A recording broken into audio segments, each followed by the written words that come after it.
going to mention a range of symptoms that can be associated with Parkinson's, and these symptoms won't apply to everybody. And some of these things happen further down the track. So I'm just going to present a general overview of communication in Parkinson's, but please let me know if you'd like to discuss anything further. So today's presentation I've called Be Heard Loud and Clear, Maintaining Effective Communication in Parkinson's. And I'm just going to cover a bit about speech pathology, how Parkinson's can affect verbal communication, some maintenance and compensatory techniques to maintain a good voice quality and communication for as long as possible, some of the treatment options, particularly those which are evidence-based, assessment and management of other symptoms that can be associated with Parkinson's, and then lastly, I'll cover how you can find a speech pathologist. So what is speech pathology? We're part of the allied health professionals, and speech pathologists specialise in communication and swallowing. We're more than a profession that treats stutters and lisps. We cover the whole gamut of communication, including cognitive communication and non-verbal communication skills. We look at speech, voice, language, so the words that we use, how we express ourselves, how we understand language, and also fluency, which is about how smooth our speech is. Speech pathologists, particularly in hospital settings, work with people who have difficulty swallowing. And some of the symptoms that people with Parkinson's may experience include difficulty with saliva management, difficulty with oral control of food and drink. And we look at the oral and the pharyngeal phase of swallowing. And what I mean by pharyngeal phase is what happens to food between the mouth and the top of the esophagus, the food pipe. So sometimes people may experience coughing or choking, food getting stuck in the throat, and they're the sorts of things that we look at and we can help manage. Oops. So why might you need speech pathology, particularly if your symptoms are quite mild? Well, there's a few studies that have looked at objective measures to say that quite a number of patients with early stage Parkinson's have voice, speech and swallowing difficulties, albeit mild. I was watching a video the other day, and a person with Parkinson's was talking about how he thought that his wife was maybe developing a hearing impairment because she was constantly asking him to repeat himself.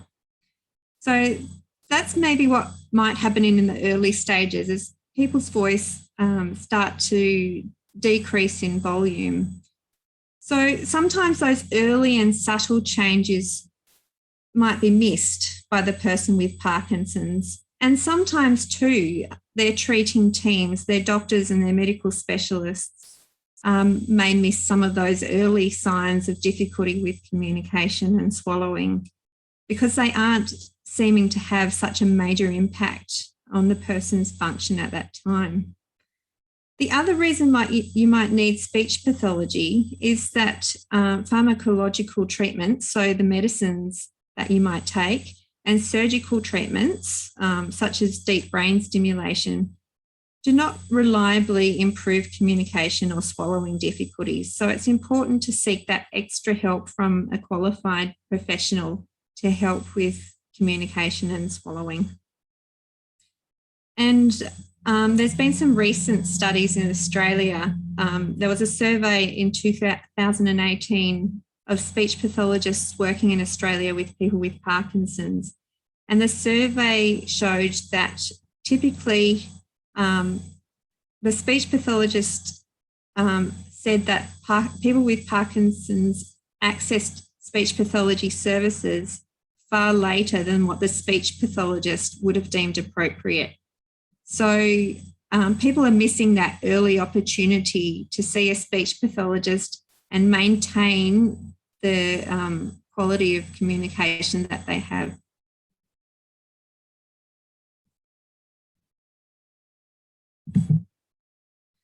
So I'm just going to talk a little bit about communication now and some of the common signs and symptoms that you might experience as a person with Parkinson's. Oops. Sorry, my mouse is a bit sensitive. So one of the most commonly affected modalities of communication is the voice. Our voices are what give us the sound for our communication, including speaking and singing. And our voice also conveys meaning and emotion, and we can vary it to convey that extra meaning and emotion as well. And you may have experienced it being difficult to speak and use your voice when you're upset and angry. And our voice is like a barometer sometimes for how we're feeling. So some of the characteristics in early Parkinson's, according to this study that I've referenced down the bottom, are things like vocal roughness. So your voice sounding a bit gruff and rough, a bit of breathiness. And the main symptom a lot of people report is reduced loudness. So as I mentioned before with that video, the person with Parkinson's was saying that his wife kept asking him to repeat things, and he initially thought that she was having a hearing problem, but in reality, it was his voice that was gradually becoming more quiet. People with Parkinson's may experience reduced vocal range, and you may notice this particularly if you're a singer, but we also have quite a flow up and down when we're talking in normal conversation, and that your voice may just start to become a bit more mono-pitch.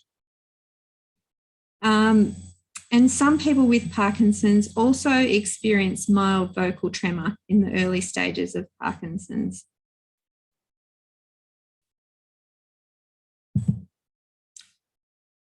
So there are some compensatory techniques and some vocal care strategies that you can utilise to maintain your vocal function, even before you go and see a speech pathologist. A lot of these vocal strategies apply just with normal voice care and to a broad range of people that we treat for vocal difficulties. To look after your voice, it's really important to keep well hydrated, and water is particularly important. Things like tea and coffee are diuretics and can make you feel even more dehydrated and dehydrate the voice, and alcohol as well. So it's good to drink water and herbal teas and those sorts of things that which keep you hydrated. And maintaining a healthy lifestyle in general will help keep your voice healthy.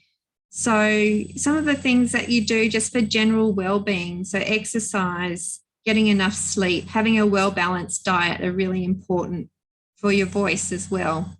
And alcohol and cigarettes are particularly bad for the voice. Now this next one, don't compete with background noise. That's a good tip, but it can be difficult.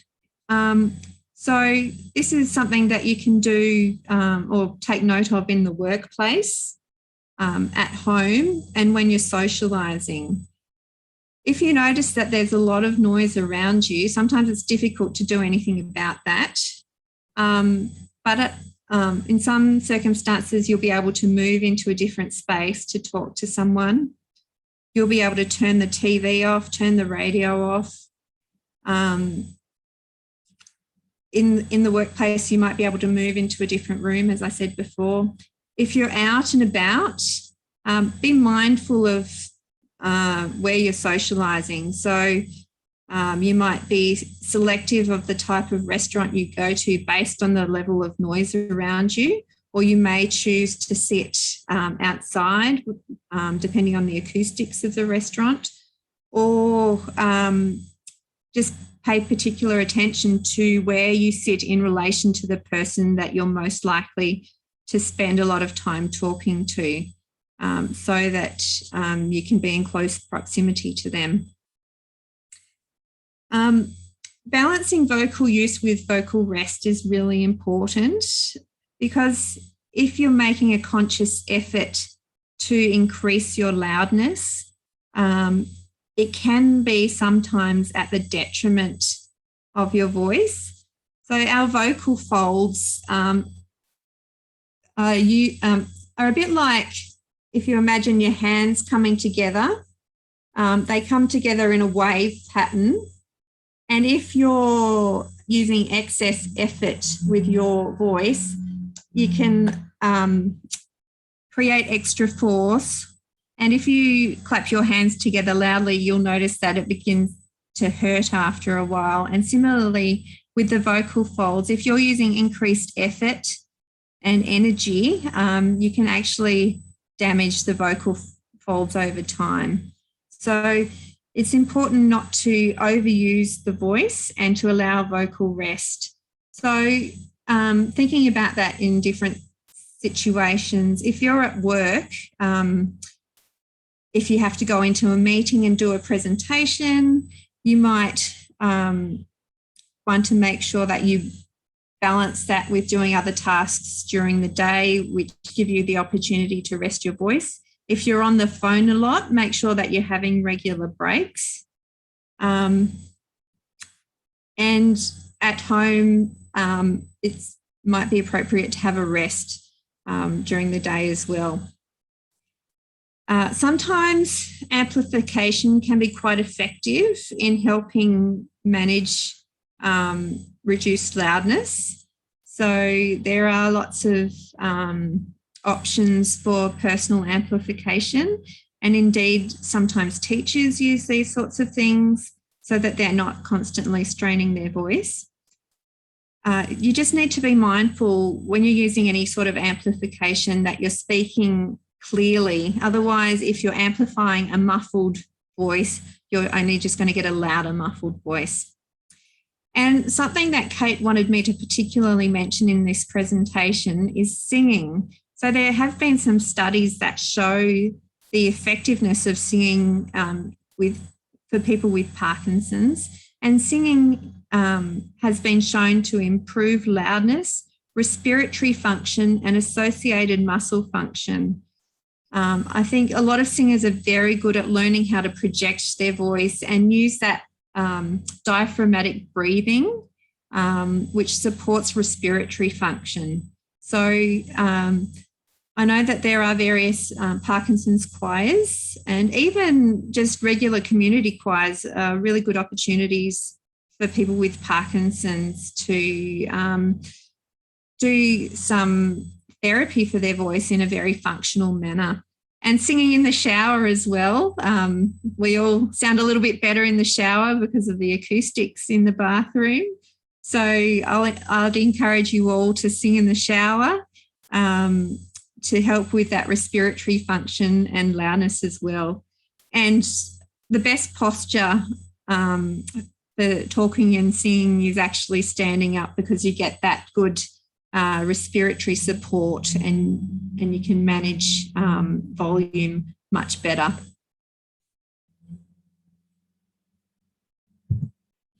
So moving on to speech. Speech is a complex process of using multiple sequential muscle movements to produce sounds that string together to make up words and phrases.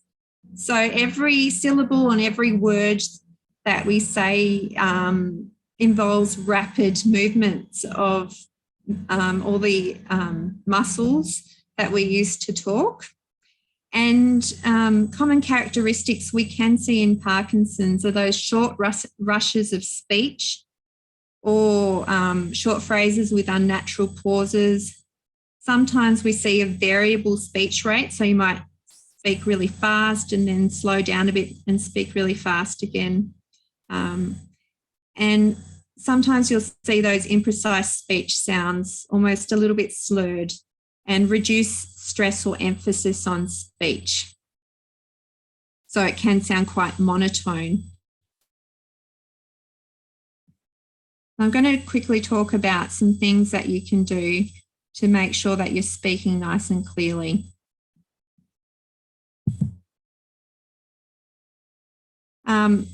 So a good technique is to slow down a little bit. It might feel a bit unnatural at first, but it can make such a difference to improving the quality of your speech. And another thing that you can do is really be mindful of moving your mouth and over-exaggerating your articulation so that you sound nice and clear.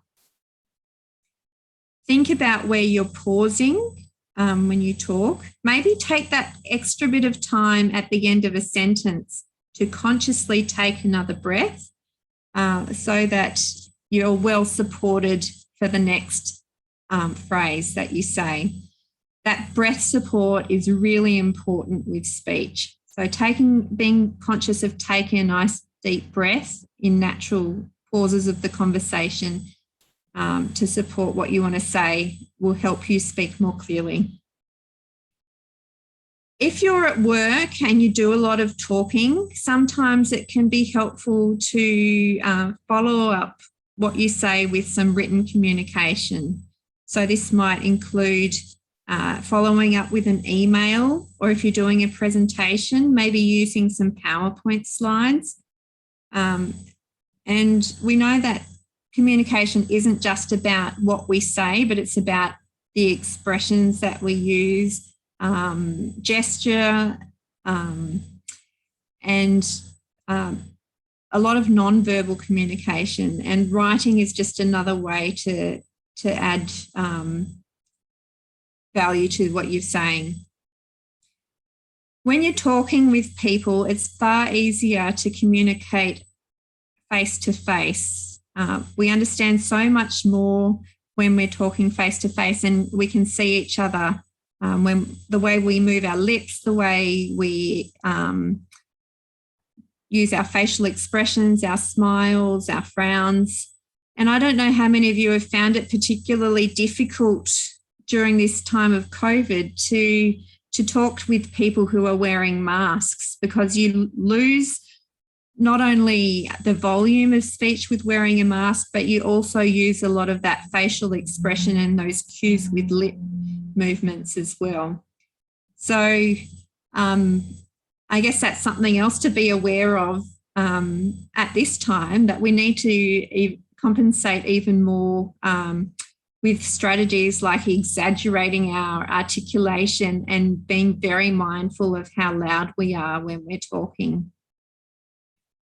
And the other thing to be aware of too is fatigue. And I know this is quite a common side effect with Parkinson's. So managing fatigue is really important with your speech as well, because when you're feeling tired, you're more likely to mumble. I think all of us are more likely to mumble, not speak as clearly, and it becomes more difficult to communicate. So if you have particular speaking tasks that you do on a daily basis, it might be important to schedule those for in the morning when you're feeling fresh, or early afternoon after you've had a break. If you're going out for dinner and or a time of socialisation, you may want to think about scheduling those events perhaps a little bit earlier in the evening to make it a bit easier for you to manage your fatigue. And I'll quickly touch on language. It's about the exchange of concepts between people. So it's about the words and meanings that we use and how we understand people as well. And it includes both written and verbal interactions. And with Parkinson's, there can be some changes to executive functioning. And that's about our thinking and memory and those sorts of things. And that can impact your verbal fluency. So how easy it is to find the words you want to use and the range of vocabulary that you have.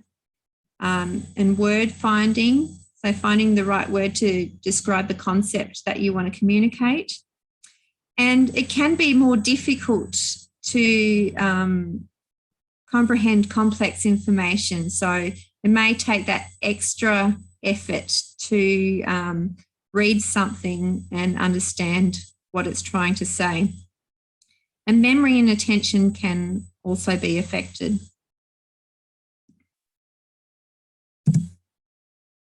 So in terms of maintaining these language functions, crosswords and other word games are really good strategies to maintain that cognitive function. There's lots of fun language games on the market, things like Taboo and Articulate, and even Scrabble is a good one. And then maybe making notes for yourself as well, particularly at work, or if you've got a lot on your plate. Shopping lists are really good. Those sorts of things can help. And preparing ahead of times. And this is particularly important at work. So preparing for meetings and presentations and phone calls and all those sorts of things. But you can also prepare ahead of time for social situations. So if you've got a particular joke that you want to tell, you can practice that ahead of time. Or a story that you want to tell, you can test it out on your family members first. And other strategies include things like calendar reminders and to-do lists, which you can use paper-based forms for, or smartphones and smartwatches are really good at giving you reminders as well. And just making sure you plan your tasks and plan regular brain breaks, particularly at work. So making sure you get up and move around and just give yourself some time to have a break from concentrating. So I'm going to talk about particular treatment plans that have been designed for people with Parkinson's. And the key message that I want you to take away tonight is that early intervention is very important. If you can maintain a good voice and speech pattern for as long as possible, then that's going to help you maintain your relationships with other people. It's going to help your performance at work. And it's going to give you more satisfaction with your quality of life. A very common speech pathology program that is well known for people with Parkinson's is Lee Silverman's voice technique, which is better known as LSVT Loud. This program's been around for quite some time now. It's very, very well researched and considered the gold standard in speech pathology treatment for people with Parkinson's. It shows significant improvements for people with Parkinson's. So it is an intensive 4-week program. It has 4 one-hour sessions a week for 4 weeks. So that's a total of 16 sessions. And you do get homework with that program. So that's 10 to 15 minutes of homework each day to practice some words and some sounds. And The good news with this program is that it can be delivered in person, often in groups, but it can also be delivered via telehealth, so a platform like Zoom, for example. So it's even easier now to participate in this sort of therapy because you can do it from the comfort of your own homes. I think a lot of people can find it quite wearying to go into an appointment every day for 4 days a week for 4 weeks. It takes its toll, but it can be delivered via telehealth now, and there's good evidence to say that it's just as effective being delivered via telehealth as what it is face-to-face. It's focused on recalibrating the self-perception of loudness. So it gets you to think about what loud is, what your new loud voice is, and what other people would consider normal. And the catchphrase that LSVT uses is think loud. So it's teaching you to really project your voice so that other people can hear you nice and clearly. And there are other additional benefits with LSVT Loud. There's some studies that have shown that it does have positive effects on people's swallowing and their cough. And our cough is really important for maintaining airway protection when we're eating and drinking, so making sure food and drink stays out of our lungs. So it's nice to know that it has added benefits as well. And then there's also the Speak Out program, which is a bit newer than LSVT Loud. It's also a 4-week program of 3 40-minute sessions per week, so slightly less intensive. And that's delivered on an individual basis. And then it's often linked up and followed with group sessions for maintenance therapy with a program called the Loud Crowd. And that's designed to help you maintain the gains that you make in the initial therapy. Speak Out is an evidence-based treatment, and studies show significant improvement in speech intensity and how people evaluate their own voice as well. It is newer than LSVT, so the body of evidence isn't as big, but there's still studies that show that it does make an improvement to people's voice. And with this treatment, people are prompted to speak with intent. So people are really trained to look and think about how they are speaking and really pay attention to their speech production. So they're two of the main therapies that are out there and that are evidence-based. And you can actually go to the websites for both of those treatment programs, and they have videos, lots of frequently asked questions that are answered on the websites. So I would encourage you, if you're interested in either of those therapies, to go and have a look and check it out. And you can see what those therapies involve. But there is really good evidence to say that addressing your communication early has a long-lasting effect on maintaining a better communication quality for longer. So although you can make a significant improvement with those therapies after your voice has significantly deteriorated, I guess prevention is better than cure, as the saying goes. So the sooner you can get onto it, the easier it is to maintain a good voice quality and good communication. There are other reasons you might need to see a speech pathologist, and I touched on these right at the beginning of the presentation. So many people with Parkinson's may experience swallowing difficulties, and sometimes this can happen quite early after diagnosis, and in fact may be part of the reason that you seek a diagnosis. Or it could be something that you have trouble with later down the track.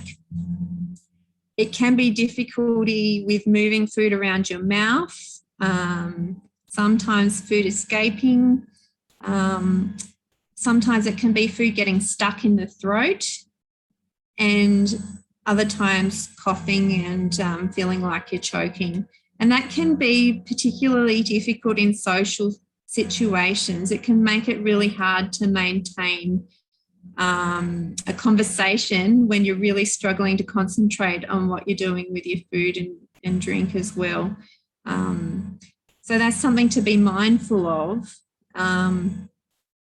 But there are compensatory techniques and strategies that a speech pathologist can discuss with you, depending on what you're having trouble with, and maybe give you some strategies for managing that when you're out and about with other people or even at home. I will say that posture is really important with eating and drinking. So making sure that you're sitting up nice and straight and that you're maintaining your head looking straight ahead.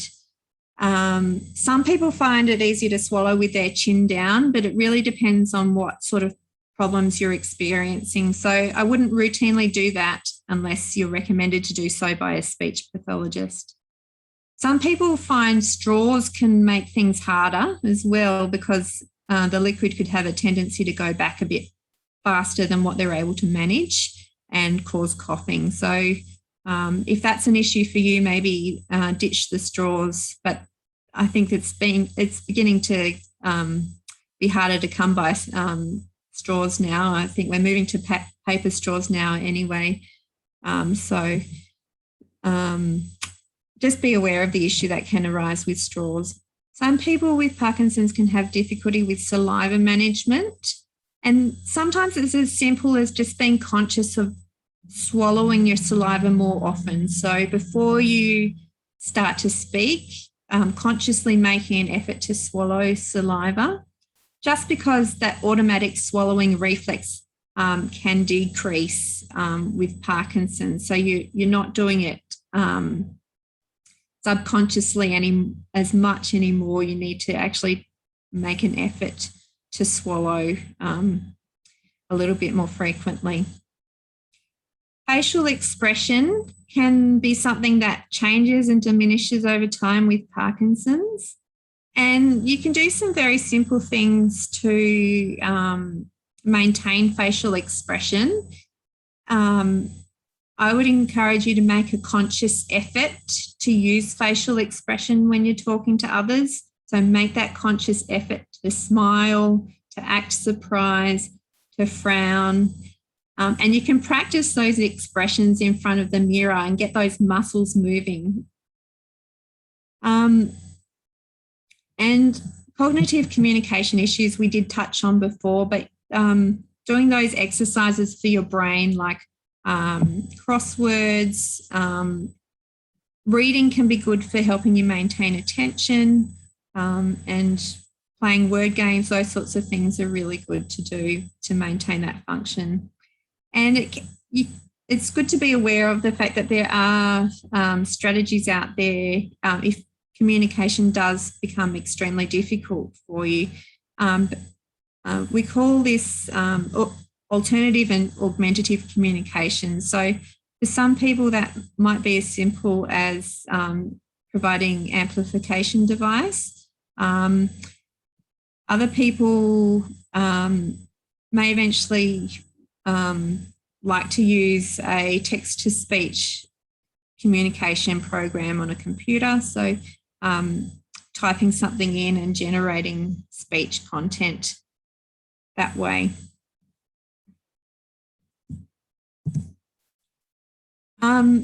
Lastly, with the presentation, I wanted to touch on how you can find a speech pathologist, because it is a small profession and it can be difficult to find someone in the community that is right for you. So I come from Canberra Health Services, as I've already said, and there are public health services that are available to you free of charge. Now, you can self-refer through the Central Health Intake number in Canberra if you live in the ACT. That number is 51249977, and I think Kate was going to share the slides with you so that you'll have that number there. Those services are offered through the University of Canberra Rehabilitation Hospital for outpatients. At the moment, we don't have any Parkinson's groups running, but often we do have Parkinson's groups, and we do have therapists who are trained in LSVT therapy. Sometimes, though, we may offer a modified version of LSVT just to make sure that we can offer everybody a service, because we do have to manage waiting lists, being a public service.